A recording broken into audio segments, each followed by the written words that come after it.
Good morning বন্ধুরা, শুভ সকাল। নিয়ে আসলাম ছোট্ট একটা মিনি ব্লগ। তো এটা হচ্ছে রবিবার সকালের ব্লগ ভিডিও। আর সকালবেলায় তোমাদের দাদাভাই একদম এক বালতি জামা কাপড় ভিজিয়ে নিয়েছে। আর মোটামুটি মনে হচ্ছে আজকে রোদ উঠবে, কারণ এই কদিন রোদ উঠছে, বৃষ্টি হচ্ছে, তো জানি না কি হবে। তো স্কুল ড্রেস এই সমস্ত কিছু ছিল, তো ধুয়ে দিচ্ছেন।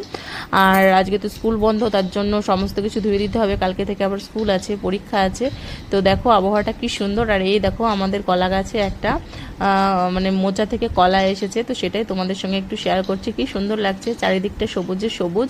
আর বেশ রোদ উঠছে, ঝলমল করে রোদ উঠছে। তো জানি না এরপরে কী হবে, বৃষ্টি আসবে কি না। তো যাই হোক, জামা কাপড় তো ধোয়া হয়ে গেল, এবার সব কিছু ছাদে গিয়ে মিলে দেবো। তো সকালের এই কাজটা কিন্তু তোমাদের দাদাভাই করে।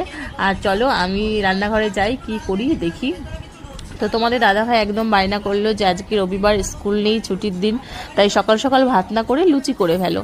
তাই লুচিটা করছি। তো এই দেখো গরম গরম এখানে লুচি, আর সাথে হয়েছে আলু দিয়ে, মিষ্টি কুমড়ো দিয়ে, পেঁপে দিয়ে একটা সবজি। খুব ভালো হয়েছিল খেতে। কিন্তু দুঃখের বিষয় হলো এই যে এত হাসি মুখ নিয়ে লুচিটা করতে এসছি, তো যখন প্রায় শেষ আর 2-3টে বাকি আছে, তখনই একটা দুর্ঘটনা ঘটে গেল। হঠাৎ করে আমার হাতে অনেকটা তেল ছিটকে আসলো, মানে বেশ অনেকটা তেল। এইভাবে যে হঠাৎ করে মানে এরকম হয়ে যাবে আমি ভাবতে পারিনি। রান্নাবান্নার সঙ্গে অনেক দিন ধরেই আমি জুড়ে আছি, বাট এরকম ঘটনা আমার সঙ্গে মাঝে মাঝেই হয়।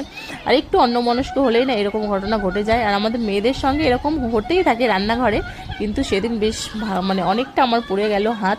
তো কি করব, জানা ছিল না যে এরপরে এইটা আমার কপালে অপেক্ষা করছিল। আর দেখো বাইরে মা বসে বসে বেলছিল আর আমি ভাজছিলাম।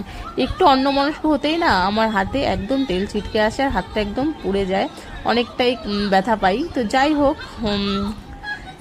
কিছু করার নেই, যেটা কপালে আছে সেটা তো হবেই। তো ছোট্ট মিনি ব্লগটা তোমাদের সঙ্গে শেয়ার করলাম, ভাবলাম শেয়ার করব না তোমাদের সঙ্গে, কিন্তু সব কিছুই যখন শেয়ার করি, আর এইটাই বা কেন শেয়ার করব না বলো তো, তার জন্য শেয়ার করলাম। কেউ কিছু মনে করো না যে এই সমস্ত দেখাচ্ছি বলে, এটা আমার দেখানোর কোনো উদ্দেশ্য ছিল না, কিন্তু তোমাদের ভালোবাসি বলেই কিন্তু আমি সব কিছু শেয়ার করি।